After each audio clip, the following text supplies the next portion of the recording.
What's up, Greg? I don't know what's going on with the other games, so let me kind of check what's going on here.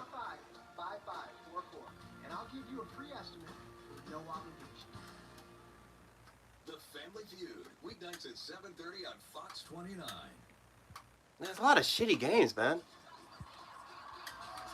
I would guess everyone's in halftime because ours is in halftime, so I would get so 20 like seconds away. All right, I just go back to Fox.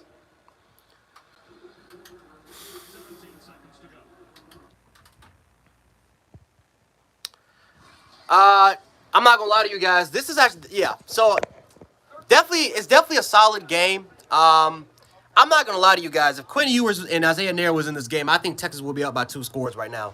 Honestly, I'm not like if I simply just take the bias and that shit off, I think they easily would be up by 2 scores if they had Nairs. If fucking Jaleel Billingsley could have played in this game.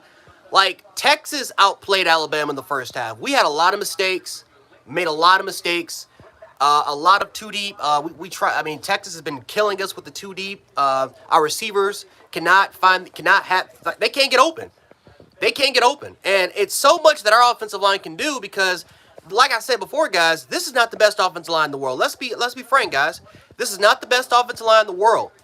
But if the receivers can't get open with this offensive line, what is Bryce Young supposed to do, man? Bryce Young is trying to improvise. Bryce Young is trying to hold on to the ball a little bit longer than expected. They do have a spy on Bryce. I noticed that. Guys, this is incredible. This is simply incredible how poor this Alabama team is playing. 9 penalties in the first half. 9 fucking penalties in the goddamn first half of this fucking football team so far, guys. Undisciplined. Kool-Aid McKinstry needs to get benched.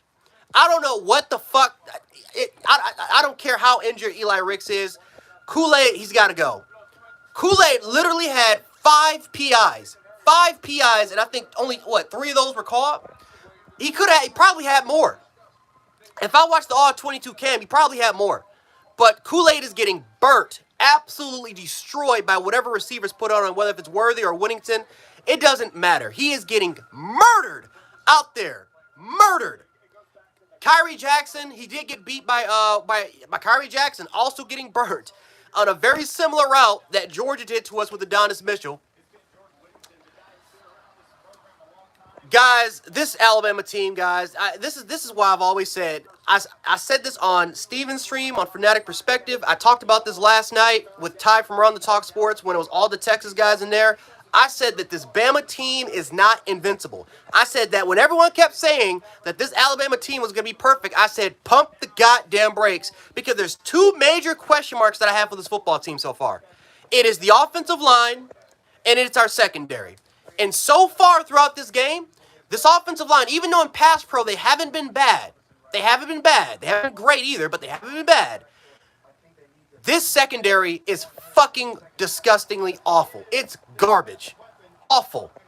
If there's any bright spots, I mean, our running game was pretty solid until the last fucking minute of the game. I don't know. I don't know. Pete Golding, I honestly, I don't know if I should blame Pete Golding or not. Because when we tried to simplify some things, by running some cover 2 man, cover 1, and running some cover 1, our corners are getting beat. But when we tried to go into some cover 6, when we try to go into cover 6 or some cover 3, we try to run some 2 deep. We can't. Jordan Winnington is slicing us up. We can't do a damn thing. So honestly, I don't know. I don't know if I should blame. Should Bama fans, should Pete Golden deserve blame here? I don't know. I will say who deserves fucking blame is Bill O'Brien. Bill O'Brien needs to be left in fucking Texas after this game. I said this before during the offseason. I'll say it now. Bill O'Brien needs to go after this year. He needs to go. Bryce Young has literally carried Bill O'Brien on his back, and I don't know. We don't. I'm sorry. We don't have the experience from the receiving position to. I don't know. I don't know, but from what I've been looking at this Texas game in this first half, this is one of the worst first halves I've ever seen in my life. Easily one of the worst first halves I have ever seen in my life as far as being a Bama fan. I haven't seen this shit as bad. I haven't seen this shit as bad since 2006 when we lost. No, I can't even say that because Oklahoma State, we had a good game against them in the first half at least. I haven't seen this shit since the Shula days. Since Joe Kynes took over as an interim fucking coach. I haven't seen this shit in such a long ass time. Awful first half by Alabama. Will Anderson, not a good first half by Will Anderson. The only bright spots on that defense is Jaheim Oates. Jaheim Oates and Justin Ogbogbi are two players that are having a game. They're having a really, really good game in the interior. Besides that, this team has been playing like fucking garbage. Awful performance by Alabama. But let me take a look and read the chats.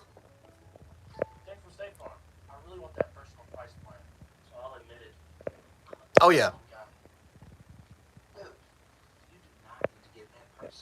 Carson, I said it before and I said it again. This Bama team's not invincible. And here's the thing about this. On Twitter, for anyone that follows me on Twitter, which, by the way, Jan716, follow me on Twitter. I've been in a lot of spaces, guys. I've been in a lot of Twitter spaces with a lot of college football fans, particularly with a lot of Bama fans, and I have gotten fucking hell for coming up with a prediction of this game. When I said that the game was, and here's the funny part, I said this game was going to be close in the first half. I said it. I said the score was going to be 17-10. Bama was going to win, was going to lead 17-10 going into the half. Both teams were going to make a lot of mistakes, but Quinn Ewers was going to do a really, really good job. Quinn Ewers has done an exceptional job. Honestly, he's taking care of the football, all the plays that our defense was giving him. I mean, they were simply executing on a lot of their plays, right? But you can clearly see a big gap in talent and talent discrepancy. You can clearly see that Alabama's the more talented team. But but Texas has been the more disciplined football team. They've been the more disciplined football team. And when you're disciplined and when you execute on a lot of your plays, you're going to be in this football game, right? I take a look at the Buffalo Bills versus the Rams on Thursday, when clearly the Bills were the better team than the Rams. The problem was that we didn't execute. The problem was that we lacked discipline. The problem was that we kept turning over the damn fucking football and allowing LA to be back in the game. This situation's even worse because I actually kind of feel like Texas is outplaying us. I really do believe that Texas is outplaying us right now, and I don't think they're the better football team, but right now in that first half, they have shown the ability to be the better team right now. Now, I will say this. If we win this game, no matter what the score is, whether if it's close or not, am I worried about Bama for this particular year? No, because this is how we always start. Remember, back in 2020, what happened? We gave up 48 points to Ole Miss. We gave up over 600 yards to that Ole Miss offense. And I'm telling you, Lane Kiffin lost Ole Miss the football game. Lane Kiffin lost Ole Miss the football game in 2020. Why? Because he did not go for it on a 4th and 2 conversion when Ole Miss previously before that was 4 for 4 on 4th down conversions. Lane Kiffin lost that game for Ole Miss back in 2020. Another example, 2021, Florida outplayed the fuck out of Alabama through 3 quarters. The first quarter, Alabama had 21 points, but for 3 quarters, Florida outplayed Alabama. That was the 3rd game of the season in a hostile environment in Florida. We lost to Texas A&M. We played a shitty game against the 6-1 Auburn squadron. On the road, we have not been good last year. But notice the differences, guys, ladies and gentlemen, especially with our defense, because I'm going with something about this. Notice the first couple of years with Pete Golding. Notice, for some reason, we get off to shitty starts on the defensive side of the ball. Miscommunication with our secondary, not having the ability to cover in man coverage, not really having those players that can step up. But there's always a game that's a turning point for this team where all of a sudden, the second half of the season, they look like a completely different team defensively. Alabama will struggle in the first half of the season. Guaranteed. Nothing will surprise me anymore. This game, honestly, despite all the mistakes Alabama's making defensively, this is not surprising because I called it. I said that this was going to happen. And I got nothing but hell from a lot of Bama fans on Twitter because they thought I was fucking insane, that I was crazy. We fell for this trap last year when everyone kept saying Alabama was going to have a great defense, was going to have an all-time great defense. Remember that? That was last season when everyone kept saying the preseason we were going to have an all-time great defense. And I said, pump the damn brakes. This is not 2011. We don't have Drake Kirkpatrick and Dee Milner on one side on one side of the football. We have some okay-ish players in the secondary. We have potentially maybe one first-round pick in Jordan Battle. That's about it from the safety position. We don't have lockdown corners. We don't have great nickelbacks. We have great run defenders and physical safeties. We don't have those great coverage guys like we used to. We don't have. There's not a Minkah Fitzpatrick on this football team. There's no. There's not a Kareem Jackson. There's no Javier Arenas on our football squadron. Not this particular year, and it's showing.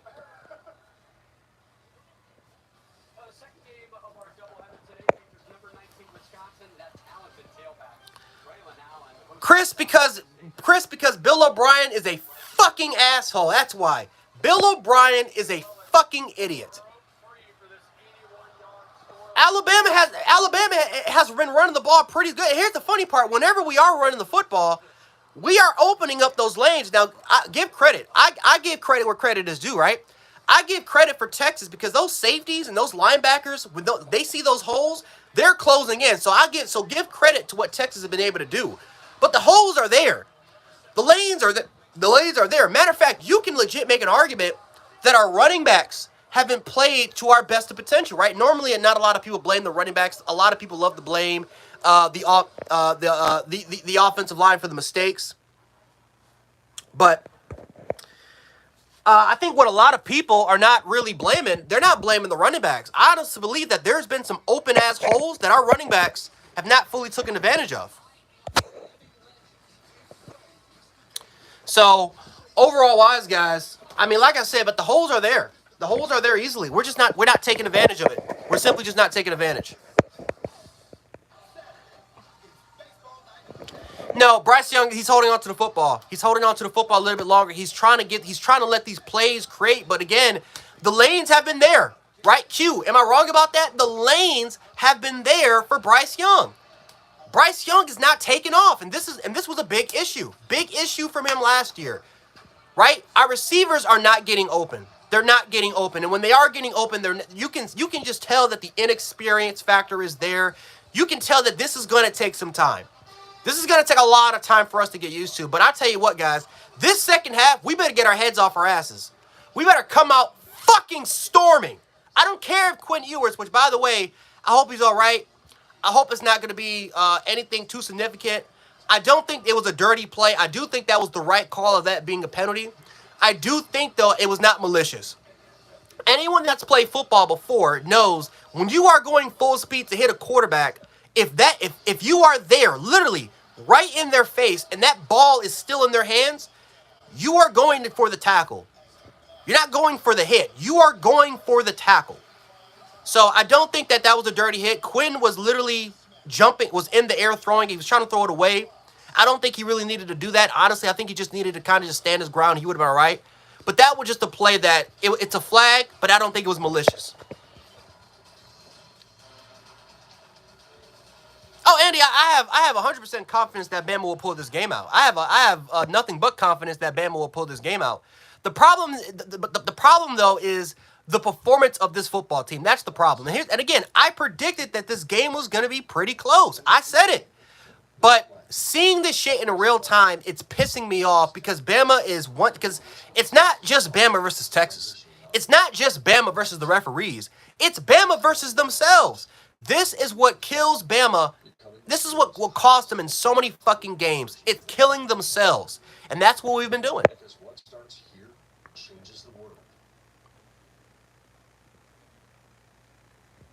Keyshawn, if Bryce Young doesn't play in this half, we're losing this football game. So we got to play. We got a ball game now. And now that we officially got a ball game,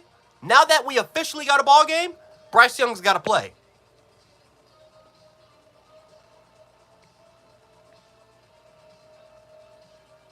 It could be Jarvis. Yep, Delvin. Delvin, it could be. Honestly, I think that we could be. I think that we honestly could be listening to the Rat Poison. Kickoff is about to begin in pretty soon.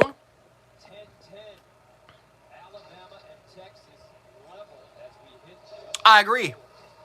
No, Wooding, I completely agree. If we simply just run the football, tire out this defense, let our offensive line be physically imposing. That's great. But notice the time of possession. Texas is winning this game when it comes to time of possession, right?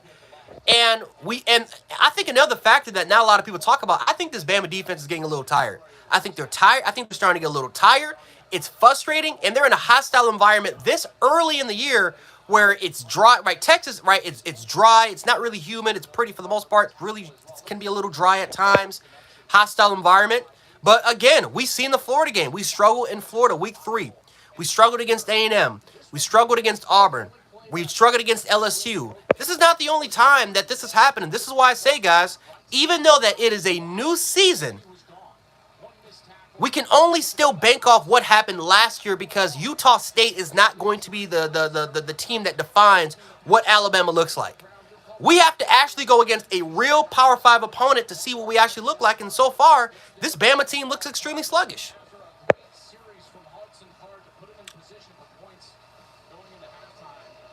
Exactly, and I think Brian, not a lot of people talk about that, right? Like, remember, Texas kickoff just about to begin, but remember, Texas, they play hard against Utah, they play hard against LSU, they play hard against non-conference competition, right? They beat Georgia in the Sugar Bowl. They don't shy away when it comes to competition, and that's something that I talked about with Steven yesterday, and Nino, and Texas Homer, and of course Ty.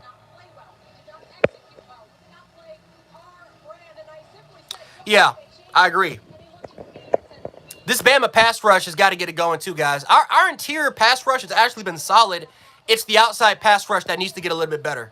It's not been bad, but obviously you want to see more from Will Anderson and Dallas Turner.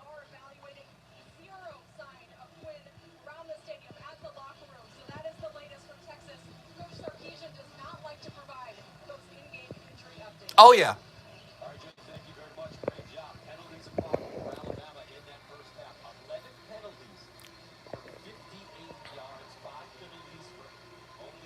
Yeah, let's get credit, man. This is a very, very young, inexperienced Texas offensive line. They've been kind of doing their thing, so we definitely got to give a lot of credit. But guys, kickoff is just about to begin. I will be back for post game. I'll give my reaction, and then when this game's over, I'll do an immediate live stream to this game. But thank you guys so much for stopping by the stream. I'm gonna catch you guys.